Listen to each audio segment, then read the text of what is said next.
One Question is designed to give subscribers valuable insights on how executive leaders in college athletics think about key issues on their respective campuses, in their departments, or within their leagues and conferences.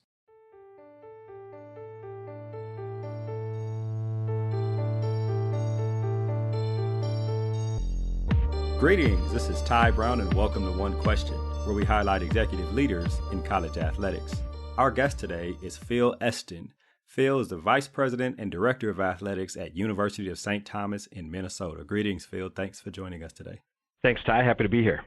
Now, Phil, you spent time as the Deputy Athletics Director at Penn State, and you also were at UC Berkeley. You spent time at University of Minnesota and Ohio State University with a total of 21 years in college athletics and have moved to some really influential institutions when you talk about college sports. One of the philosophies I know you have on personal and professional development is that you have to be honest with yourself when you're making decisions, especially career transitions and places to work and doing things with your family. But when you're making those decisions that may influence your life or career, you have to be honest with yourself. Why is this important for someone to do? And specifically, why was this important for you to do when making a transition to your current role? Sure. I appreciate that, Ty. You know, I do think it's paramount to be honest with yourself as you're making big life decisions, personal decisions, professional decisions, family decisions, etc. And sometimes it's difficult to kind of set aside all the noise and clear the cloudiness so you can have a really clear path to the decision.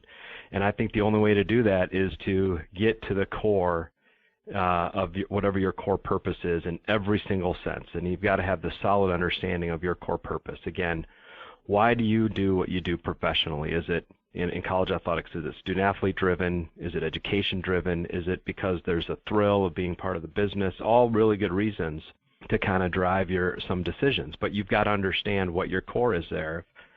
You know, where are your priorities personally? Are they around your kids' education, around being around extended family, around adventure and kind of moving from one place to another? I think is another place where you've got to get to that core, where your core priorities are. And, you know, why are you maybe looking at a particular job or a particular opportunity? Are you running to something because you feel as if it's good for you and your family personally and professionally? Or are you running away from something because you're trying to get away from a particular situation, and the proverbial grass is always greener on the other side? Isn't always the case. And really kind of drilling down to the why you're kind of looking for that next opportunity. And I think the right mix of all of these things leads to the right answer for you.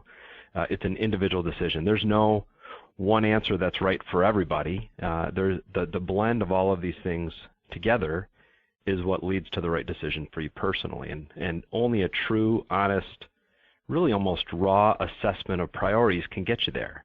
You can't be dishonest with yourself. You just cannot be dishonest with yourself as you go through this. And, you know, being honest with yourself, it can be really hard. And sometimes it's even more difficult being honest with yourself than it is in being honest with others. And you know, confrontation is hard, and confronting yourself and some of these answers is difficult. But you might not always like the answers.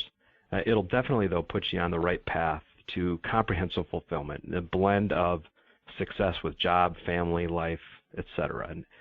And so that's, in my experience, those are kind of that's the background of that, and that's why I think it's really important. It's helped me make some pretty important decisions and big decisions on behalf of my family and on behalf of myself from a professional standpoint. We all work really, really hard. We all make some sacrifices in our lives, and so as we make these decisions, we owe it to ourselves and our families, and frankly, the institutions which we work for, to make really good decisions. Well, that's excellent information, Phil. Can you give us an example of why this was important to you when making the transition to your current role? Sure. For example, I recently had to dig pretty deep with the decision that I made to move to the University of St. Thomas, a decision that had both personal and professional implications. And in conversations with my wife, Danny, and we really had to peel back all of the layers of 20 plus years in the industry to find what was at the core and what was really kind of driving our decisions. And we kind of passed through some things already and gotten to a point where we thought this might be a good fit. But, if I hadn't found a way to eliminate some of the noise around the decision, I'm not so sure that I would have come to the same conclusion or decision, or even if I would have come to that same decision, I may not have been completely settled with it or at peace with it. So, again, leaving Penn State, where I was the deputy athletic director and chief operating officer, and returning to serve my alma mater, the University of St. Thomas, as the vice president and director of athletics, it really was a difficult decision, only because some of these things we had to unpack were pretty difficult. So as an example, one of the things that Danny and I first talked about was the prestige. And there is a relative and perceived high level of prestige at the Division I level because of the platform on which some of these competitions are distributed and which they compete. The pursuit of the Rose Bowl and the Football National Championship and a Final Four and a Frozen Four and a College World Series and all of the things that kind of go with the level of following and prestige at the Division I level. Is that something that was driving us? And don't get me wrong, the experience we had at the Rose Bowl, as an example, was really second to none. And if anybody has an opportunity to ever go, they should, because it's really a fantastic experience. Is that what was driving everything that we did, as an example, at the Division I level? And as we really talked about it, as fun as it was for our family and as rewarding as it was for our student athletes, that's not why we did it. And some might, and that's okay, but that helped us kind of with this decision. Another one was around income. And we all work really hard and we make sacrifices, and so we want to be fairly compensated for what we do, and sometimes there is a difference in compensation from school to school, conference to conference, and level to level. And it was something that we had to really wrestle with, is our pursuit of what we're doing here at the Division I level, is it associated with income? And ultimately we were able to get to a place where the move felt like the right move for us to St. Thomas. And then lastly, and some of these things you might not be proud of as you're digging through them, but you have to be honest with yourself. What are people going to think? And as an example, there's a perception that there's a hierarchy in NCAA and college athletics, Division I, vertical hierarchy, Division I, Division II, and Division III. And if we made this move to St. Thomas, were people going to think he's moving down to Division III? And I don't look at it that way. I look at more as a horizontal path, and Division I, Division II, and Division III are just three different experiences. And ultimately, I do care that people think I'm a good person and that people think that my values are in the right place and I have high integrity, but ultimately this isn't what was driving our decision at all. So, Ty, those are some of the examples that we used in this case to really kind of peel back and make sure that we were making decisions at the core of what was important to us. And, I'm not so certain, if I hadn't been brutally honest with myself how I feel about these things, I would have not had ultimate confidence in that final decision. And so that's just kind of where we landed with that. Phil, you mentioned something there. You talked about other people's perceptions. And I've heard you say in the past that when being honest with yourself regarding career and personal transitions or life or decisions, that you really have to discern between what you perceive to be important and what is actually important. Can you expound on that just a little bit for us? Sure. Yeah, sure. I do think that every day we all wake up and go about our work with certain intentions.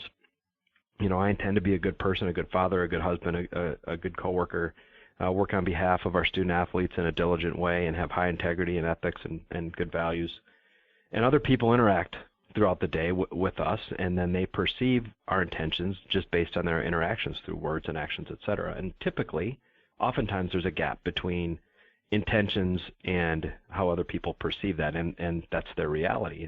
And I think where people make mistakes sometimes is that they assume that the responsibility of closing that gap is on the other person. And I think one of the areas that I've really become comfortable with is that I take personal responsibility for closing those gaps. And so anywhere where I see a perceived gap or a gap between perception and reality, it's my responsibility. I believe it's my responsibility to close that gap. It's nobody else's responsibility to do that. Whether there's a gap between how I'm intending to do something and a coach perceives it, or one of our partners on campus or one of our partners off campus, fans, alumni, et cetera, it's my responsibility to do the things that I need to do to close that gap between intention and perception. And I think the same thing is true as we go about and kind of make some of these decisions. So again, the what people think is maybe a good example of that. I know what I intend. Some people might think that there's a hierarchy, a vertical hierarchy in college athletics. I don't believe that. Well, it's my responsibility to help other people understand, I believe, that that's not necessarily real, that there are certain individuals that have made decisions to be at the Division I level or Division II level or Division III level, not because of their level of competency or level of expertise, but it's because they've made those decisions for a lot of different reasons. And I think it's incumbent upon me and others to help close that perception gap. When you talk about this process of being honest with yourself, I would imagine that you and your wife, in terms of, you mentioned your thinking and your thought process of going from Penn State to the University of St. Thomas, but of course you've been at University of California, Berkeley, you've been at Minnesota, you've been at Ohio State, so you've had to go through this process a number of times, specifically in your professional life, but I imagine also in your personal life. How do you, I guess as a family, you as a professional, you and your wife, how do you use this method to guide your career and life decisions as a whole? Yeah, it's a good question. And inevitably in this business, you're going to be faced with having to make decisions about your career. And do I want to stay at this particular institution and continue to make an impact here, grow professionally at this place, wherever it might be? Do I want to further develop and grow my portfolio somewhere else, perhaps looking for an opportunity to work with another established leader in the marketplace? There are plenty of really good leaders across this business, and you can learn from a lot of different leaders. Do I really want to move my family? Where are my kids kind of in their personal, social, emotional kind of development period?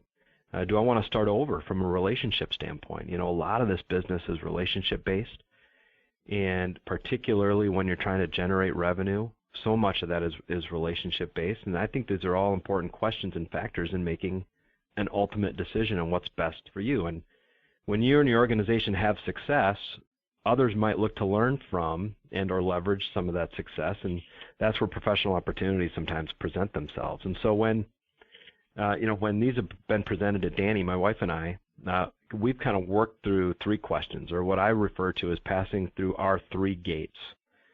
We stand at each gate and kind of ask ourselves and work through each gate in order to continue with the process. And if we can get through all three gates, then we continue the self-assessment, as kind of I described some of the things I described as the why earlier. But if we don't even get there, if we don't get through one of them, then the gate stays closed. So for us, the three gates include, the following things.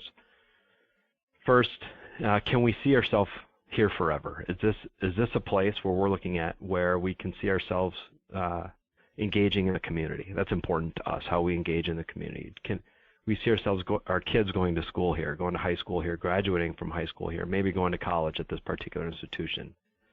Do we see ourselves maybe retiring in this community someday? And we've approached every job or every move like we're going to be there forever, whether it's in purchasing a home, in putting our kids in particular schools, and kind of thinking about how we're engaging in that community. And that's worked for us. And so if the answer to that is yes, we can see ourselves here forever, then we pass through that first gate. And the second gate for us then is, if things change, however, for whatever reason, if things change at the institution, if there's a presidential change, if things change with the Esten family for whatever reason, and these things happen, will this at least put us in a positive position? And that positive position being our kids have had a great experience, they've had great friends, developed great friendships, as have we, but it does put us in a place to kind of move forward. It could be professionally. Has this allowed me to grow professionally, grow a portfolio, maybe to learn from the institutional, the enterprise president, from the community, to develop some other skills so I can be an even better leader, more effective leader at wherever it might be next? And so, again, if that second question, the answer is yes to, if things change, does this put us in a positive position? If the answer there is yes, we'll pass through that second gate. And, I think each of these are maybe in order. The first gate is easier to get through than the second gate. The second gate is easier to get through than the third gate. The third gate for us is there a true values alignment? Is there institutional values aligned with the presidential and board values, aligned with our personal values, my professional values? Are the expectations aligned with my expectations? Is there a history of success? Are the resources there for success? If there's a conflict of values, that's going to make the job hard every single day. And I've seen it far too often where people take a job, not necessarily because that's where they want to be forever or because there's a strong values alignment, but because they're taking that job to get the next job. And I personally believe that you won't be your best self, your family won't be their happiest family, and you won't provide ultimate value to that institution if that's the case. And so if we can pass through all three of these gates, then we dig even deeper with some of the questions. But it's really important for us, and these are things that we've done at every single stop along the way. There have been many opportunities that we've considered over the years, and we haven't even gotten past the first gate, or we've really wrestled with that third gate. And if you can't get through all three, or if you can get through all three, it makes the decision a lot easier. Now, these might not be the same for everybody. I'm not suggesting that they should be the same for everybody. Everybody's got to find their own process and their own blend of kind of where all of your own core purpose values align. But I do suggest that everybody has a process that they follow that allows them to be truly honest with themselves about their personal and professional pursuits. And, if you can find that for yourself, you'll always feel good about the decision. You won't have any kind of proverbial buyer's remorse, and you'll have that clean conscience as you're looking at this particular opportunity. And, ultimately then, you'll add the most value and you'll better serve your department, your institution, your community, and your family. Phil, it's a redoubtable process. I'm amazed by it because if you measure every decision you make by those three gates you have to pass through, right? You know that you're making a decision based on what's important to you and your family. That's really inspiring. I appreciate that, and for us, that's what works, and it gives us confidence in our decision. Well, this has been great, Phil. I think the people listening have heard a process or a method for determining whether or not a position may be good. Some people just look at the bottom line. Some people just look at the prestige of the institution. But I think when you have a methodical way of going about determining whether or not this is good for you and your family, it helps make the process that much easier. And it also helps you to feel like you've made the right decision if you choose to go in that direction. I really appreciate you joining us here on One Question. Thanks, Ty. That was Phil Esten. He's the Vice President and Director of Athletics at University of St. Thomas in Minnesota. And of course, this is Ty Brown with One Question. And keep in mind, the role of a leader is to create and maintain an environment that people want to be a part of. And as always, be better tomorrow than you are today.